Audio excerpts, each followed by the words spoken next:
आपने कहीं फूल झरा दिए मोनू तो फिर कुछ भी नहीं मिलेगा। फूल नहीं झराना चाहिए, फूल नहीं झराना चाहिए, पुष्प रहना चाहिए।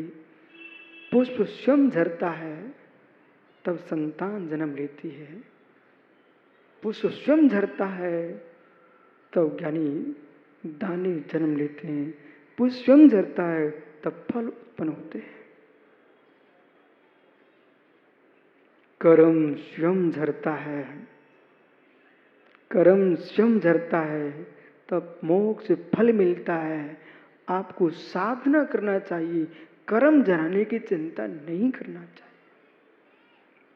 ये शब्द सुनकर के बहुत सारे लोगों को हो सकता है प्रातः का प्रवचन भी समझ में ना आया हो और इस शब्द को भी तुम नहीं समझ पा रहे होंगे। फिर से कहता हूं, कर्म झराने की चिंता नहीं करना चाहिए। किसान बोने के बाद मात्र रक्षा करता है और कुछ नहीं करता। किसान बीज बोने के बाद मात्र रक्षा करता, भाई कुछ नहीं करता, खेत के चारों तरफ काम करता रहता है परंतु कुछ नहीं करता। समय पर छोड़ देता है, समय पर अनाज आता है। ऐसे मित्र गर्भाधान के बाद माँ पिता कुछ नहीं करते, छोड़ देते हैं। समय पर संतान आती है, तपस्वी तपस्या में लग जाता है। तपस्या करते रहना चाहिए, छोड़ देना चाहिए। कर्म अपने आप समय पर झरेंगे। तुम झराने बैठ जाओगे ना तो कर्म नहीं झरते हैं, अपने समय पे नियत कर्म झरेंगे। साधना में कमी नहीं आना चाहिए, साधना में कमी नहीं आना चाहिए, साधना में कमी नहीं आना चाहिए, साधारण बढ़ना चाहिए। कर्म झरने पर दृष्टि रखोगे ना, आकांक्षा है, इच्छा है, क्लेश है, वो आपको साधना का आनंद नहीं लेने देगा। अरे भाई मुझे पता है, चाहे बादाम का हलवा खाऊं चाहे दाल रोटी खाऊं, ऐसा बोलो। मित्र, 7 धातु बनना है। अब तुमने सोच लिया, बोटू भैया ने सुबह समझाया था कि हल्का फुल्का खाओ तो ठीक रहोगे। अब आपने निर्णय कर लिया हल्का फुल्का खाऊंगा, तो जय कुमार विदिशा सोचता मैं क्यों हल्का फुल्का खाऊं, मैं दुनिया को माल खिलाता हूं। अरे भाई तुम चाहे माल खिलाओ चाहे हल्का फुल्का खाओ, लेकिन जब भोजन करने बैठते हो उस पीरियड में कभी भी आप शरीर का रस नहीं देखते हो, रक्त नहीं देखते हो, अस्थि नहीं देखते हो, मज्जा नहीं देखते हो, शुक्र नहीं देखते हो। मात्र मात्र मात्र मात्र भोजन का चर्वण करके स्वाद लेते हो, बाकी काम तो होता है।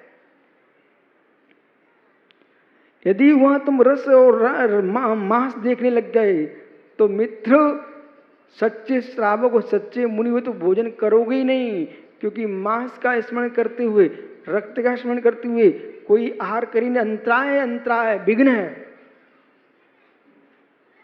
तो कर्म क्षय का चिंतन ना करते हुए, जैसे भोजन करने वाला पुरुष भोजन के रस रक्त का चिंतन नहीं हुआ तो भोजन का स्वाद का आनंद लेता है, ऐसे साधु पुरुष साधना का आनंद लेते हैं, शेष काम तो होते हैं।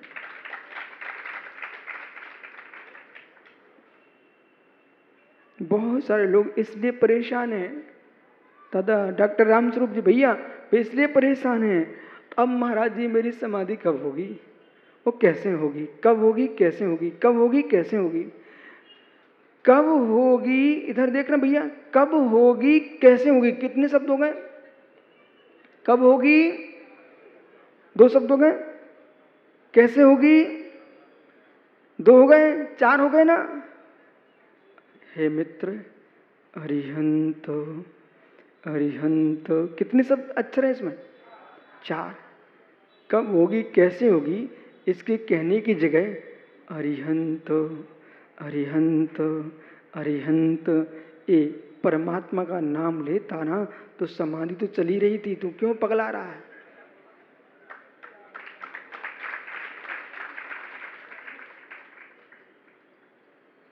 मालूम, मुझे बहुत अच्छे से मालूम है भदौरिया जी में बहुत सारे विषयों में कभी पागल नहीं हो सकता, और मैं चाहता आप भी ऐसे ही करो। साधना के क्षेत्र पर चिंता नहीं, अन्य क्षेत्र की बात छोड़िए। मुझे मालूम हो चुका है पुरुषार्थ बिना कार्य सिद्धि होती नहीं, और काल लब्धि आए बिना पुरुषार्थ फलित होता नहीं। समझ में आया कुछ? पुरुषार्थ किए बिना कोई कार्य सिद्ध डॉक्टर साहब होता नहीं, और समय आए बिना कार्य फलित होता नहीं। कुकर में चावल डालोगे नहीं तो भात बनेगा नहीं, परंतु जब तक सीटी नहीं बजेगी तब तक भात बनेगा नहीं। विराजो।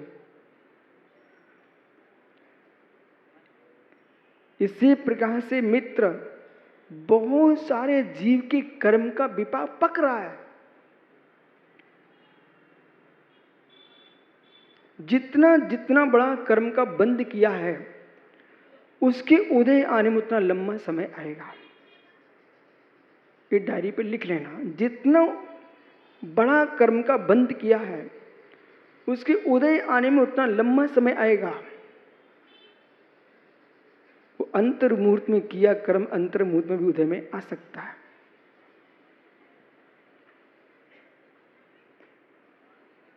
इसलिए अशोक ये सोच के मत बैठना हमने तो बचपन में कितने गोटे खोटे काम कर लिए हैं, तब भी मेरी प्रशंसा चल रही है, मेरा क्या बिगड़ रहा है? नहीं नहीं भैया, ये तुमने बड़ा काम कर बैठे हो छोटे में ही, तो उसको पकने में समय लगेगा। तो तुमको लगता कि कुछ नहीं होता। उदाहरण के लिए माँ लीपती है गोबर, घर में कच्चे मकान में गोबर लीपती है ना। इन लोगों के दिमाग बड़ा तेज रहता है,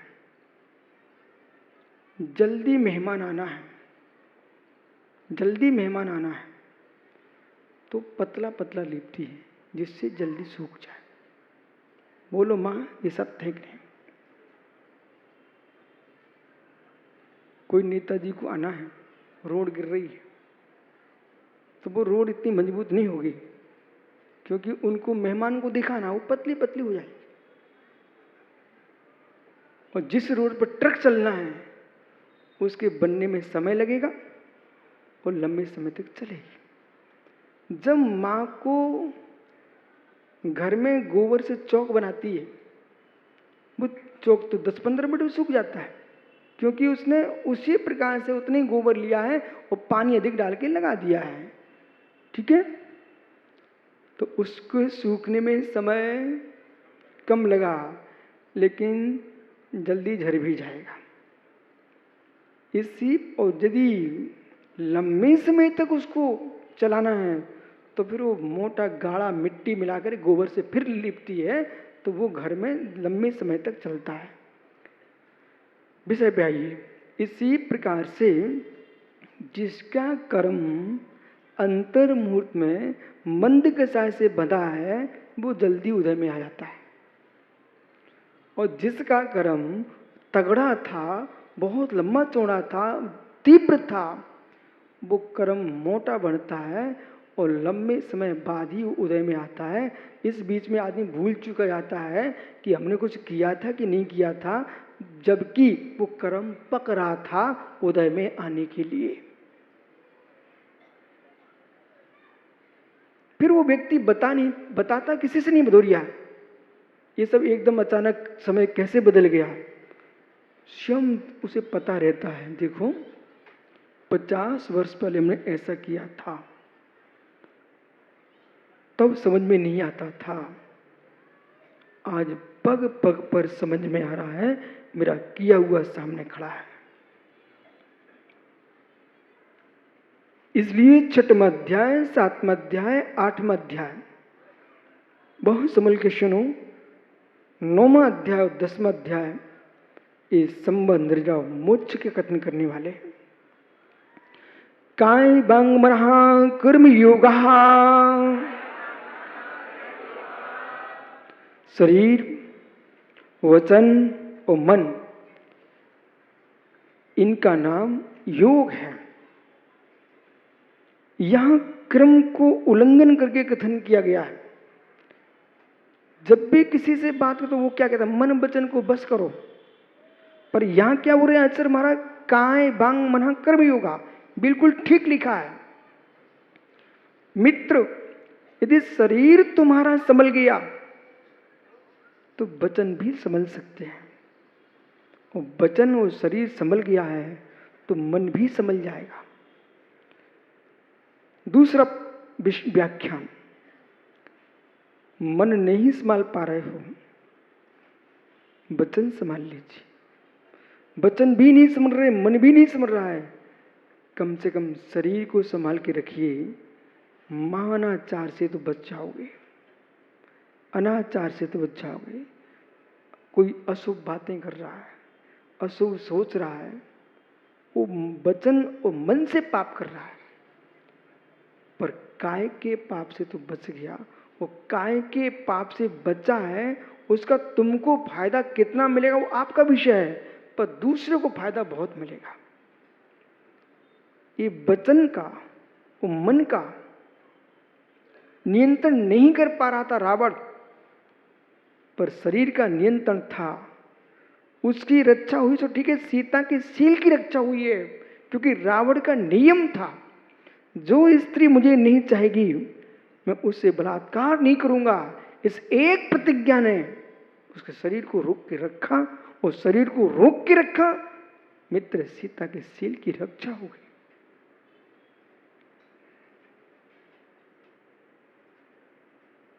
किसी को मारने के परिणाम हो रहे तुम्हारे, तुम उसको गाली भी बक रहे हो, मन भी कर रहा है, पर शरीर से तुम शांत बैठे हो एक स्थान पर, उसके प्राणों की रक्षा हो गई।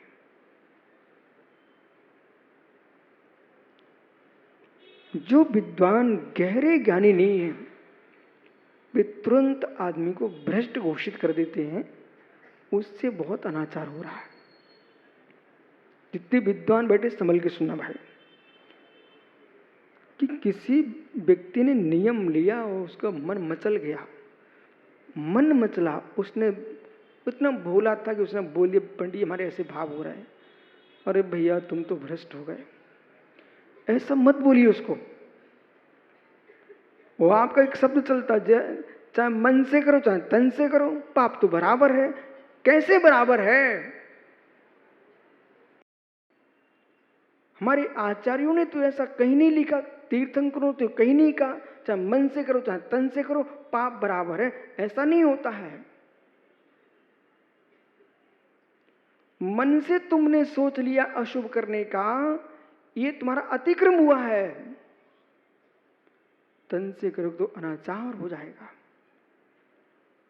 और मन का मन में संभाल लिया तो बेटा तन से नहीं किया तो जल्दी कल्याण हो जाएगा।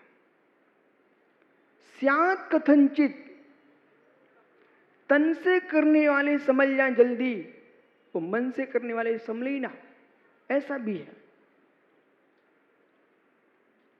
ऐसा भी है कि पाप किंचित मात भी कर नहीं रहा है, पर पाप के परिणामों से किंचित भी बच नहीं रहा है। चाहे बेटा तुम करो ना करो, नहीं कर पाए, उनको क्यों ऐसे समझा रहे हैं? इसलिए समझा रहे हैं जब तुम कर ही नहीं रहे हो तो सोच क्यों रहे हो? अभंजनतोपि भोगे परिणामे ही बंधो, अभुंजनतोपि भोगे परिणामे ही बंधो, बिना भोगे भी परिणाम करने से पाप के बंध को प्राप्त होता है जीव। इसलिए न शरीर से करो, न वचन से बोलो, न मन में सोचो, त्रियोग की शुद्धि करो। किसकी? त्रियोग की शुद्धि करो। काय बांग मना कर्म योगा स आश्रवः। और जो मन वचन का है वही आश्रव है। यद्यपि मन वचन का है आश्रव नहीं है, परंतु निमास के पास जहाँ नहर है ना, बंबा है मित्र, तो आप लोग क्या बोलते हो? बोले बंबा आ गया, बोले नहर आ गई। नहर आ गई, नदी आ गई, गई कहाँ थी वो जो आ गई? न नहर आई न नदी आई, यानी नदी में पानी आया है, नहर में पानी आया है, इसलिए हम कहते हैं नहर आ गई। ऐसे ही शरीर वचन मन ये आश्रव नहीं है। आप जैसे नदी आ गई है, पानी आने को नदी आना कहा जाता है लोक में। जिसमें पानी आ रहा है, जिसके माध्यम से पानी आ रहा है, वो नदी आ गई। ऐसे ही मन वचन काय आश्रव नहीं है। मन वचन काय के माध्यम से आठ प्रदेशों का जो स्पंदन होता है उसका नाम योग है, और योग की चंचलता से कर्म आते हैं, उसका नाम आश्रव है। कर्म आते हैं। जितना व्यक्ति शांत रहेगा, जितना व्यक्ति प्रशांत रहेगा, उसको अपने जीवन की धारा का बोध हो जाएगा। स्वयं के स्वभाव शुभ कर्म उसकी दृष्टि में झलकना प्रारंभ हो जाएंगे। स्वभाव पुण्यश्च स्वभाव पापश्च।